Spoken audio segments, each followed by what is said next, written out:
কঁঠালৰ কোপ্তাৰ এই আঞ্জাখন খাবলৈ খুবেই বেছি টেষ্টি হয় আৰু বনাবলৈও একেবাৰে সহজ। আৰু এই আঞ্জাখন মই কেইদিনমান আগতে বনাইছিলোঁ, কিন্তু ব্যক্তিগত অসুবিধাৰ কাৰণে ভিডিঅ'টো আপলোড দিয়া হোৱা নাছিলে, দিম বুলি কৈ থৈছিলোঁ। চ' আজি ভাবিলোঁ আপোনালোকলৈ মই ৰেচিপিটো লৈ আহোঁ, আহকচোন চাওক। নমস্কাৰ দৰ্শকসকল, মই মামনে আকৌ এবাৰ মোৰ চেনেললৈ আপোনালোকক স্বাগতম জনালোঁ। আৰু এয়া দেখিছেনে, মই যে কৈছিলোঁ ফ্ৰিজত কেইটামান বল থৈ দিম বুলি, এয়া মই থৈ দিছিলোঁ আৰু এয়া ফ্ৰিজৰ পৰা ওলাই আনিলোঁ।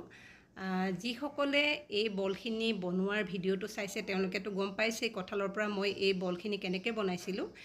যিসকলে চোৱা নাই প্লিজ ডেছক্ৰিপশ্যনত গৈ পেলাই আপোনালোকে লিংকটো পাব এই কঁঠালৰ পকৰাৰ ৰেচিপিটো, আৰু তাতে এই বলখিনি মই কেনেকৈ বনাইছিলোঁ চাই ল'ব পাৰিব।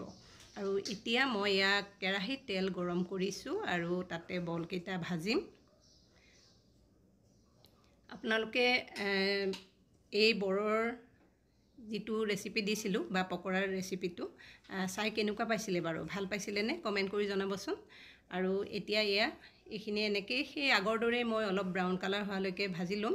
এয়া চাওক, দেখিছে কালাৰটো কি ধুনীয়া হৈছে। আৰু এইখিনি মই উঠাই লওঁ। কঁঠালৰ মুচিৰ দিন শেষ হ'বৰ হৈছে আৰু, গতিকে আপোনালোকে সোনকালেই এই ৰেচিপিটো এবাৰ ট্ৰাই কৰিব। আৰু বাকী থকা কেইটাও মই ভাজি লওঁ এনেকৈ। বহুত বেছি ডুবাই ভাজা নাই, কাৰণ যিহেতু মই এইকেইটাৰে আঞ্জা বনাম। কিন্তু যদি স্নেক্স হিচাপত খাওঁ বুলি ভাবে তেতিয়াহ'লে তেল অলপ বেছি দি ভাজিব, যাতে ক্ৰাঞ্চি হয় বলকেইটা। আৰু এয়া চাওক, গোটেইকেইটা মোৰ ভজা হৈ গৈছে। এতিয়া আন এটা কেৰাহী লৈছোঁ, তাতে এয়া দেখিছে তেল বহুত বেছি দিয়া নাই। তেল গৰম হোৱাত এটুকুৰা ডালচেনি দিলোঁ, অকণমান গোটা জিৰা দিলোঁ ফুৰণ আহিবলৈ, এয়া। আৰু এতিয়া মই এখিলা তেজপাতো দুটুকুৰা কৰি ফালি দিলোঁ আৰু সৰু সৰুকৈ কাটি লোৱা অলপ পিঁয়াজ দিলোঁ। আপোনালোকে আঞ্জাখন কিমানখিনি বনায় সেই অনুসৰি পিঁয়াজ দিব। আৰু পিঁয়াজখিনি অকণমান ৰঙচুৱা হোৱালৈকে এয়া কম জুইতে মই ভাজি আছোঁ, দেখিছে। এয়া পিঁয়াজখিনি অলপ ভজা হৈছে। এতিয়া আদা নহৰু খুন্দি ৰাখিছিলোঁ, সেইখিনিও অলপমান দি দিলোঁ। এয়া আদা নহৰু সেইখিনি দিও কেঁচা গোন্ধটো যোৱালৈকে অকণমান সময় এনেকৈ ভাজিছোঁ। মই ইতিমধ্যে সৰু আলু সিজাই বাকলি গুচাই ৰাখিছিলোঁ, আৰু সেই আলুখিনি দুই ফাল কৰি এয়া কেৰাহীত দি দিলোঁ। আৰু সেইখিনিও অকণমান সময় এনেকৈ ভাজি আছোঁ।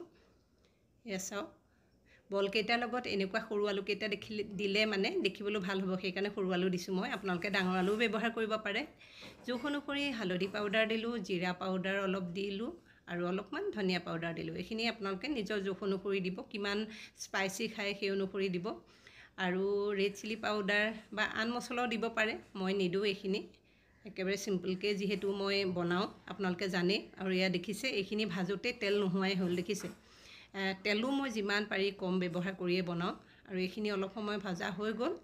এতিয়া কেঁচা জলকীয়া ফালি দিলোঁ। জলকীয়াটো আপোনালোকে নিজৰ জোখ অনুসৰি দিব, কিমান জ্বলা খায়। আৰু এইখিনি ভাজা হোৱাৰ পাছত এয়া মই পানী দিছোঁ।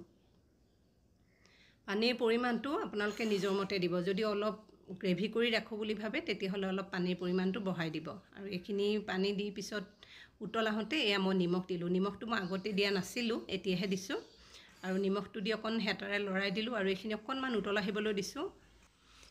আঞ্জাখন অলপ উতল অহাৰ পাছত ভাজি থোৱা বলকেইটা ইয়াত দেখিছে দি দিছোঁ।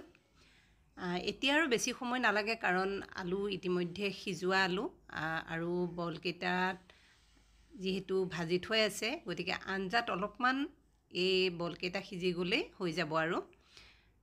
আৰু এতিয়া মই ইয়াতে 1 চামুচ গৰম মছলা দিছোঁ।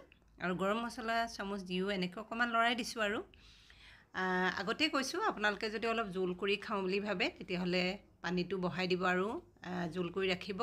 মই অলপ গোটা কৰি বনাম, সেইকাৰণে অলপ জুইটো কম কৰি শুহ যাবলৈ দিছোঁ। আৰু বলকেইটা যাতে ধুনীয়াকৈ সিজি কোমল হৈ যায়। আৰু এয়া একেবাৰে শেষত অলপমান কেঁচা ধনিয়া পাত ছটিয়াই দিছোঁ। আৰু এয়া চাওক, ৰেডি হৈয়ে গৈছে, কাৰণ ঠাণ্ডা হোৱালৈ আৰু অলপমান শুহ যাব, সেইকাৰণে। এয়া আঞ্জাখন আপোনালোকে ৰুটি, পৰঠা, ভাত সকলোৰে লগতে খাব পাৰিব। যদি কোনোবাই বনাই খাইছে তেতিয়াহ'লে প্লিজ কমেণ্ট কৰি জনাব। আৰু যিসকলে খোৱা নাই এবাৰ বনাই খাব, আৰু তাৰ পাছত মোক কমেণ্ট কৰি জনাব খাই কেনেকুৱা পালে। আৰু যদি ভিডিঅ'টো চাই ভাল পালে তেতিয়াহ'লে নিশ্চয় লাইক আৰু শ্বেয়াৰ কৰিব। আৰু যদি মোৰ চেনেলত নতুনকৈ আহিছে প্লিজ মোৰ চেনেলটো ছাবস্ক্ৰাইব কৰিব আৰু কাষত থকা বেল আইকনটো প্ৰেছ কৰি অল কৰি দিব। আৰু যদি আপোনালোকে এই ভিডিঅ'টো ফেচবুকত চাই আছে তেতিয়াহ'লে প্লিজ মোৰ পেজখন ফ'ল' কৰিবলৈ নাপাহৰিব কাৰণ এনেকুৱা ধৰণৰ সহজ ৰেচিপিলৈ মই আকৌ আহিম ধন্যবাদ